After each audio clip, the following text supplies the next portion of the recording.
Hi, hello, namaste, and a very, very warm welcome, ladies and gentlemen. Nasheeman stories with RJ Seema Verma में मैं सीमा एक बार फिर हाजिर हूँ एक नई कहानी को लेकर, और इस उम्मीद के साथ कि आप बहुत अच्छे होंगे, अपना ख्याल भी रख रहे होंगे और अपनों का भी ख्याल रख रहे होंगे। आइए शुरू करते हैं आज की हमारी बातचीत।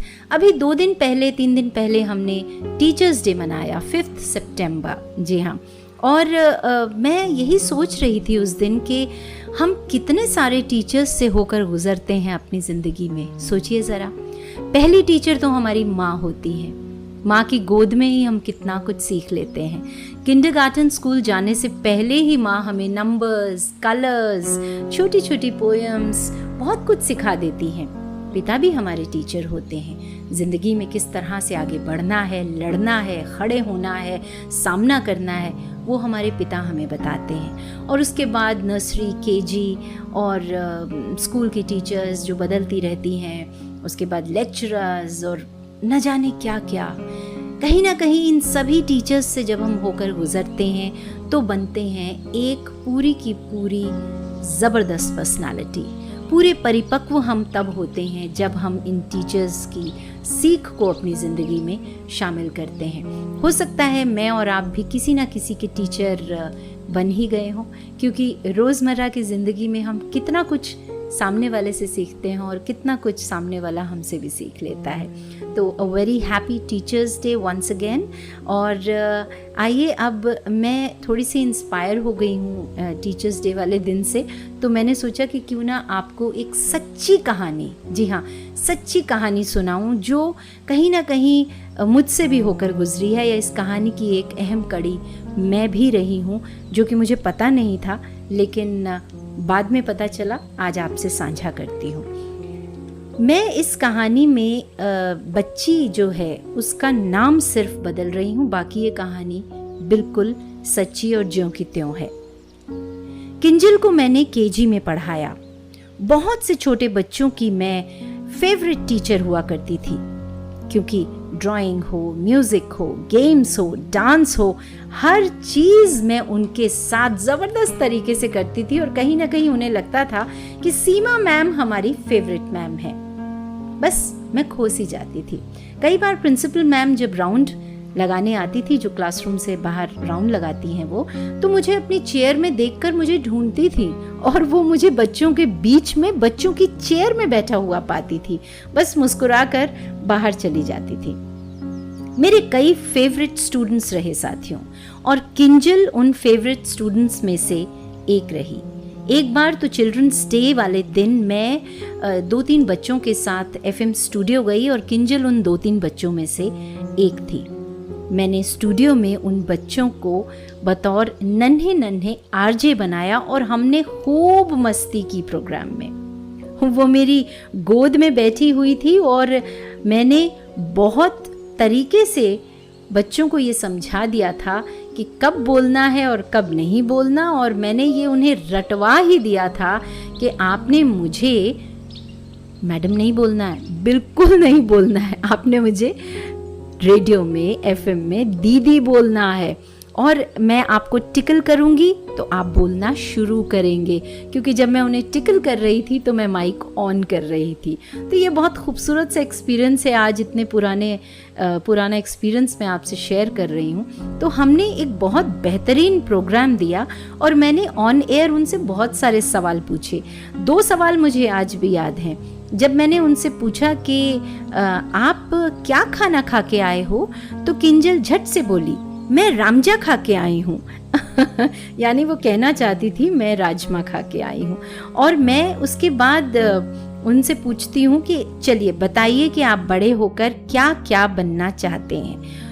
अब सब बच्चे कहते हैं, कोई कुछ कहता है, कोई कुछ कहता है, और जब बारी किंजल की आती है तो झट से कहती है बड़ी एक्साइटेड होकर कि मैं मम्मी बनना चाहती हूँ। और वहीं वो मेरी पोल खोल देती है। एक तो वो मुझे मैम कह देती है, और वो जो जवाब देती है कि मैं मम्मी बनना चाहती हूँ, वो एक यादगार सा जवाब रह गया जो मुझे आज भी याद है। अब चिल्ड्रंस डे वाले दिन जब ये स्टूडियो में हम सारा प्रोग्राम ख़त्म करते हैं तो मैं बाहर निकलती हूँ बच्चों को स्टूडियो से लेकर, और हैंड ओवर करती हूँ उनके पेरेंट्स को। और मैं पेरेंट्स के चेहरे पर साथियों वो मुस्कान देख रही थी, मम्मी पापा के चेहरे पर वो खुशी देख रही थी, और मन ही मन सोच रही थी कि कितना गर्व महसूस करते हैं ना हमारे माता पिता जब हम कोई भी नई चीज़, छोटी बड़ी हो, छोटी छोटी अचीवमेंट भी क्यों ना हो, वो करते हैं। हमारे माता पिता उन अचीवमेंट्स को महसूस करते हैं, उन्हें सेलिब्रेट करते हैं। मेरी माँ को भी मुझ पर ऐसा ही शायद गर्व होता होगा, आज मैं सोच रही हूँ।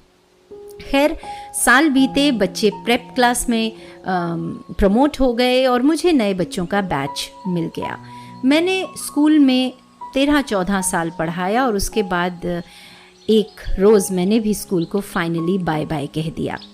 मैं अपने FM shows, stage shows, recordings में ऐसी रम गई और ऐसी बिज़ी हो गई कि छोटे बच्चों से मेरा नाता ही टूट गया। एक रोज़ जब मैं FM पर अपना शो कर रही थी तो मैंने दरवाजे पर देखा कि किसी का मुझे चेहरा दिखाई दिया। मैं आपको बता दूं कि स्टूडियो के जो दरवाजे होते हैं वो आमूमन उनके बीच में एक शीशा लगा होता है ताकि बाहर वाला ये जान सके कि उसे कब अंदर आना है, और अंदर वाला जो अनाउंसर है, जो RJ है, वो ये देख सके कि बाहर कौन है, उसे कब बुलाना है, इशारा करना है। तो वो जो शीशा था वहाँ से मैं एक चेहरे को देखती हूँ। मैं नया गाना लगाती हूँ, माइक ऑफ करती हूँ और इशारा करती हूँ अंदर आने का। जब मैं देखती हूँ तो अंदर एक बहुत ही लंबी, पतली सी, खूबसूरत सी लड़की कत्थई आंखें लिए हुए मुस्कुरा रही है मुझे देखकर। अब मैं पहचान तो रही हूँ लेकिन पहचान नहीं पाती, तो मैं कहती हूँ कि आई एम सॉरी, कुछ देखी देखी सी लग रही हो। तो वो लड़की मुझे कहती है, पहचानो पहचानो, मैं कौन हूँ। अब गाना चल रहा है, बाहर FM में सब लोग गाना सुन रहे हैं और यहाँ पर ये हो रहा है। अब मैम, मैं रामजा खा के आई हूँ और पता है आपको, मैं बड़ी होके मम्मी जरूर बनूंगी। ओह माय गॉड किंजल, तुम यहाँ कैसे और मुझे कैसे ढूंढ लिया तुमने?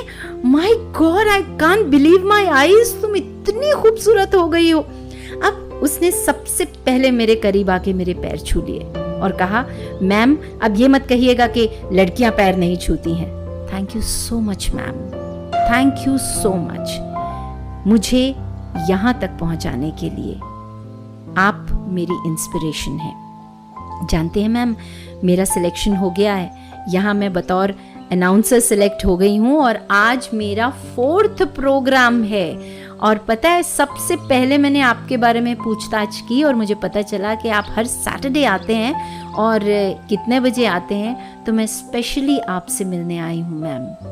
मैम, आपने जो बचपन में स्टूडियो दिखाया था ना, बस वो मेरे जहन में हमेशा के लिए जैसे छप सा गया और मैंने सोच लिया था कि मैं बड़े होकर एक बहुत ही कामयाब ब्रॉडकास्टर बनूंगी। तो लो, आ गई मैं। ओ किंजल, लव यू बेटा, I am so happy and so proud of you बेटा। मैंने ये कहा उससे, बस इसके आगे मैं क्या कह सकती थी। इतना कहा कि बेटा मेरा कोई काम नहीं है इसमें, सब तुम्हारी मेहनत है। किंजल ने मेरे कंधे को हल्का सा दबाया और धीरे से कहा, मैम बीज तो आपने बोया था, मैंने तो खाद पानी देकर उसे सींचा है।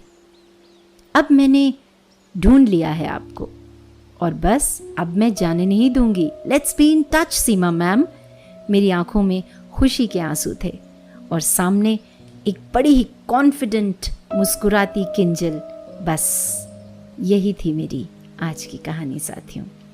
मुझे पता नहीं मैं कब एक इंस्पिरेशन बन गई छोटी सी बच्ची के लिए। फ्रेंड्स, मैं जानती हूँ आपने कई बार इस तरह की इंस्पिरेशनल स्टोरीज सुनी होंगी, लेकिन ये एक सच्ची घटना है जिसकी कैसे मैं एक अहम कड़ी बन गई मैं खुद भी नहीं जान पाई। आप भी जाने अनजाने किसी के आइडल बन सकते हैं, किसी के मेंटोर बन सकते हैं, किसी की इंस्पिरेशन बन सकते हैं, लेकिन उसके लिए आपको परफेक्शन का हाथ थामना होगा। आपकी पर्सनालिटी ऐसी हो कि लोग आपकी ओर देखें, आपसे आकर्षित हों। अगर आपकी उम्र साथियों छोटी है, कम है, दिल में कुछ कर गुजरने की इच्छा है तो इसे इच्छा ना रहने दें, ये मैं कहूँगी। इसे अपना जुनून बना लें।